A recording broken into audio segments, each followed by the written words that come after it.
Welcome sa Casa Vlog, turning 200!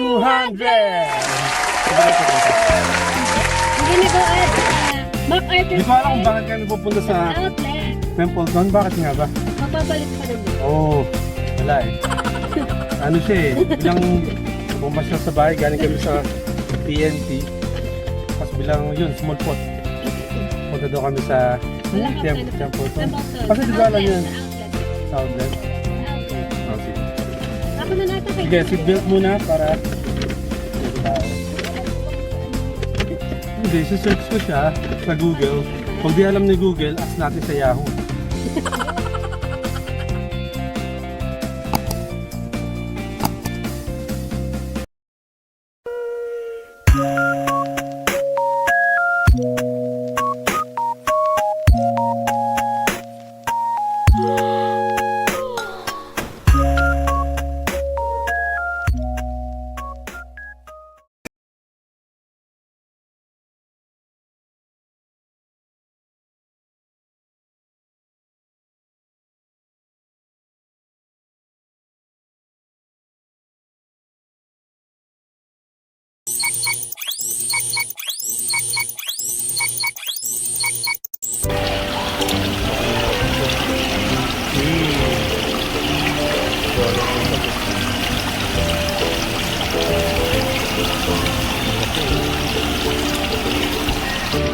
Laki ng lobster. Okay. Yan, sige. Tsaka yung king crab.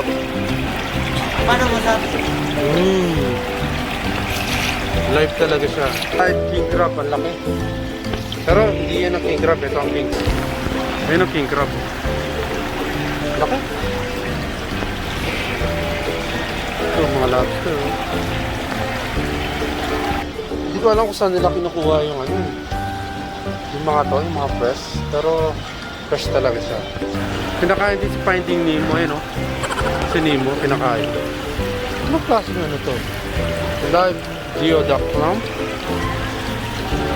Ano to? Yung naihi eh. Yung nakikita ko sa ano. Nakikita ko sa mga sa Facebook. Ito lobster. Ito medyo maliliit lang. Pero yung kanina malalaki talaga. Ito. Laki. Lobster. Laki. Dito to sa TNT. Sa Marine Drive. Malapit sa bahay namin.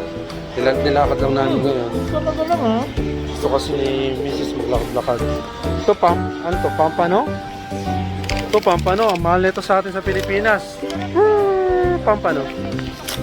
Masarap ito ipaksiw tsaka i-grill. Ito ano to. Kaso meron din ito frozen, meron din na fresh. Yung product nila, yun o. Nakapack na siya, malinis, maganda pagkakapack niya. Meron din naman meat. Charot! Sama-sama na, may clams, may squid, may pusit, squid, parang isa lang ata yun. Ha? A few moments later. Gawa na lang siguro. Wala. Maalas.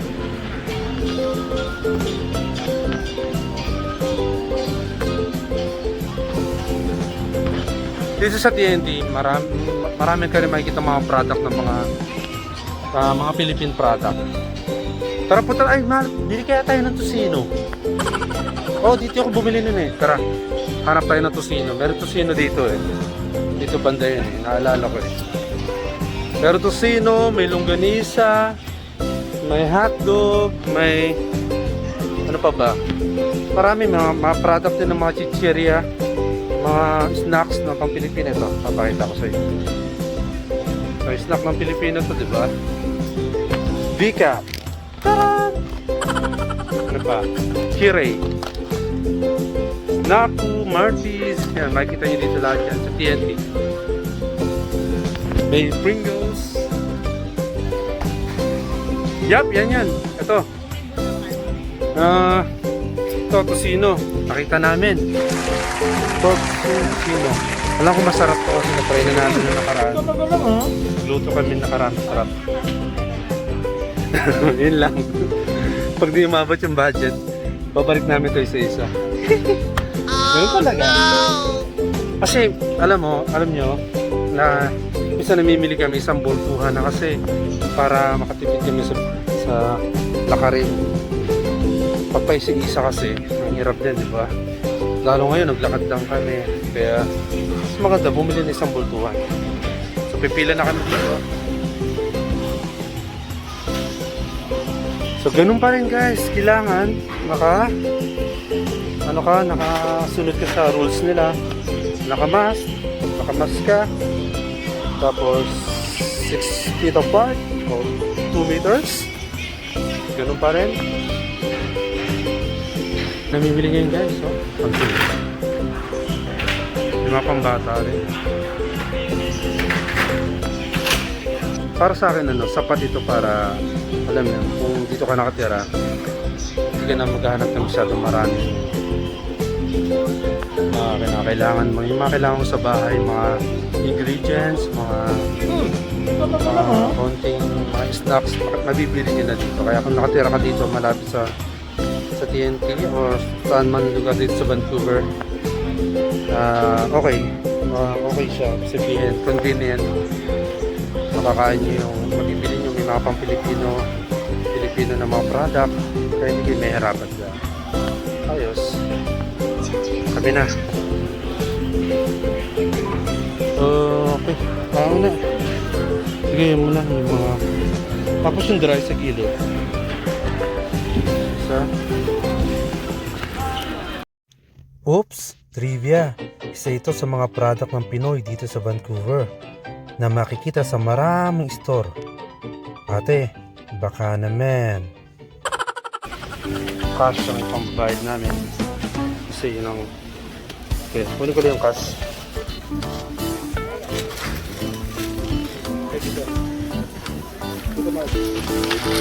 Itong pera, oh.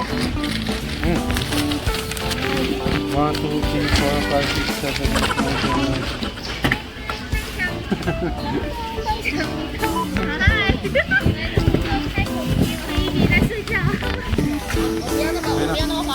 Sige na, ito na bayad. Tapos ako ng plastic. Oh! Dito, sa gilid.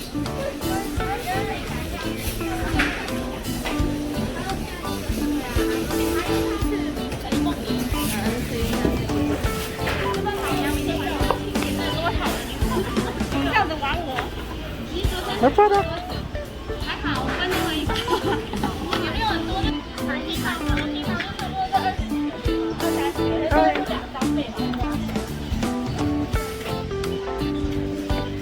Hindi ko alam kung mabibit-bit namin siya marami.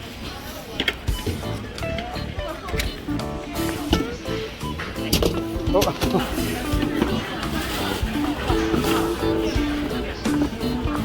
Sana umabot sa aming budget. Thank you. Ngayon, bibili kami ng... Ito, nandito na rin kami. Malapit lang yung Tim Hortons. Bibili kami ng Tim Hortons. Ha? Hindi naman. Awkward naman kung sasabihin kong mabigat. Nakakahiya kay misis. Kaya, kakayanin ko. Hindi kung ano nila, pagkaka-organize ng mga product nila dito. Kaya sarap din mamili. Talaga lang ha. Okay. Sige, mamaya na lang. Diyan kami sa labas. Natapos namin isang mabilisang pamimili. Ambon. Yun lang.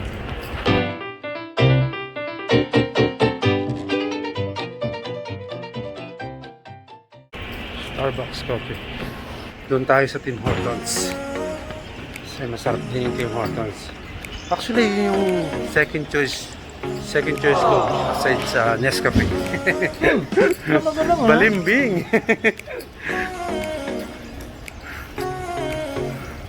Yan, Marine Drive Station. dito sa Marine Drive.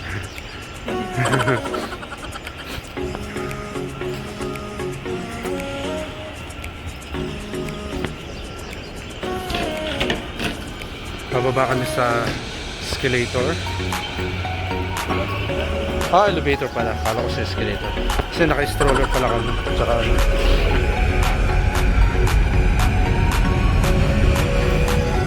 Okay. Go in.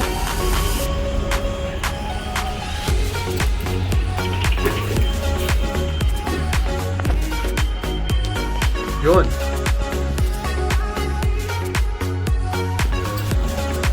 Saan yung Tim Hortons na yan?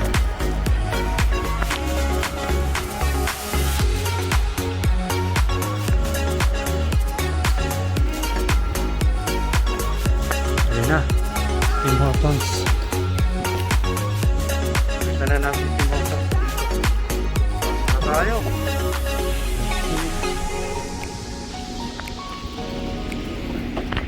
Sarado siya. Bawal kasi ngayon. Kataob ang kanyang mga French vanilla lang ako. Sila. Dapat dun pala ako maghintay. Dito na lang ako maghintay, ha? Hal, busog na ako. Wow. Parang totoo. Warm talaga siya dito.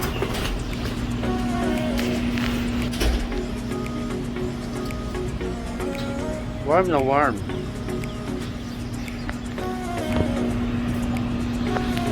So hindi siya gaano maraming tao ngayon kasi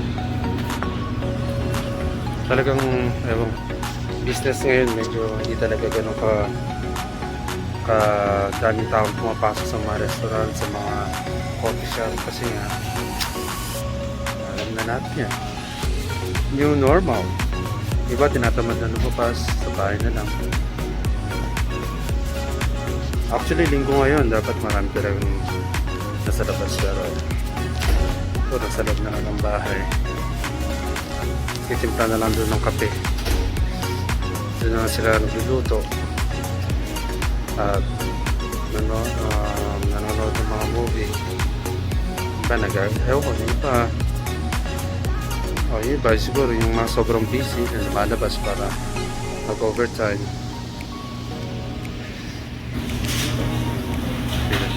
6 feet apart.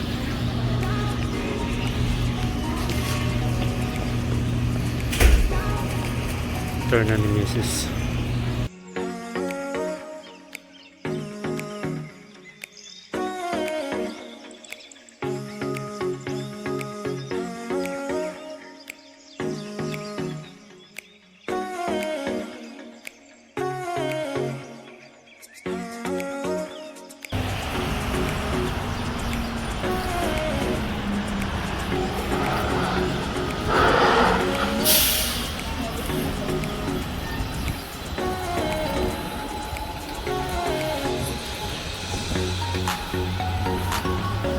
And yung bus, guys,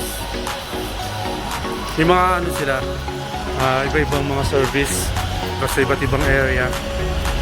Kung saan ka malapit, doon ka mag-bus.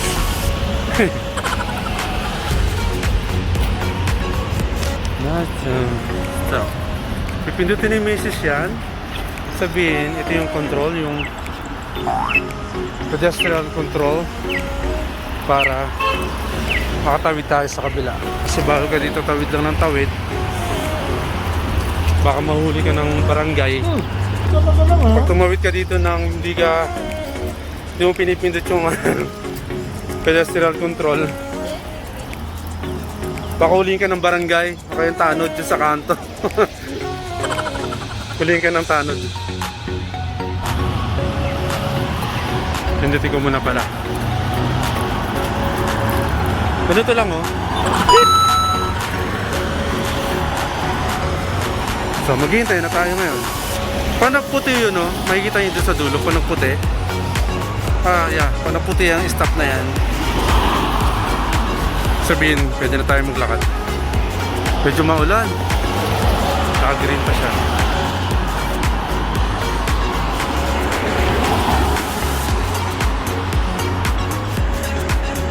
Tignan mo, di ba? Pansin nyo, guys. Sumusot. Pag stop. Stop! Sabi ko na stop! Parang pamilyar yung tunog na yun. Whatever. Pero kapag naka-red light, mas maigi nang huminto para sa ating kaligtasan at bulsa. Bakit bulsa? Para hindi magmulta. Bars.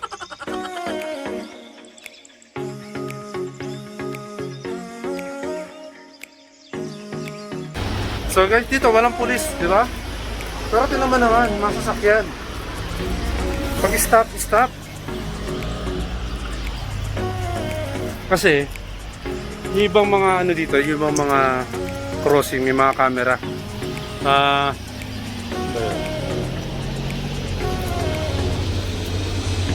Yan, may mga camera yan eh. Once na lumabag sila sa rules, karting agad si police. O kaya naman, marerecord agad yung plate number, tapos kakaltas na lang sa card mo. For sure yan. Kasi marami nang naging ganyan. Yung mga nagmamadali masyado, kahit na naka-red, nag-go pa rin sila. So yun, nangyari. Kinaltas sa ano nila. Sorry guys, nawawala na ako sa focus. Tumatawag kasi yung tropa namin si Kat. Dito kasi magsisimula ang panibagong yugto. Hi! Welcome sa Casa Vlog! Turning 200!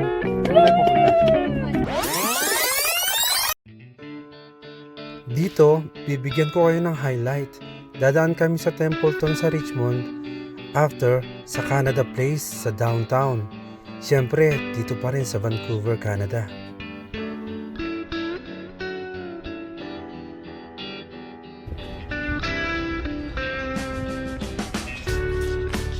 Kabatiin ko nga pala yung kaibigan ko, Alan Lopez. Yan. Pumunta talaga ako dito para bigay ng video sa kanya. Binabati ko si Alan Lopez, saka si Leticia, mga classmates ko ng elementary. Happy wedding anniversary sa inyo. Bye-bye!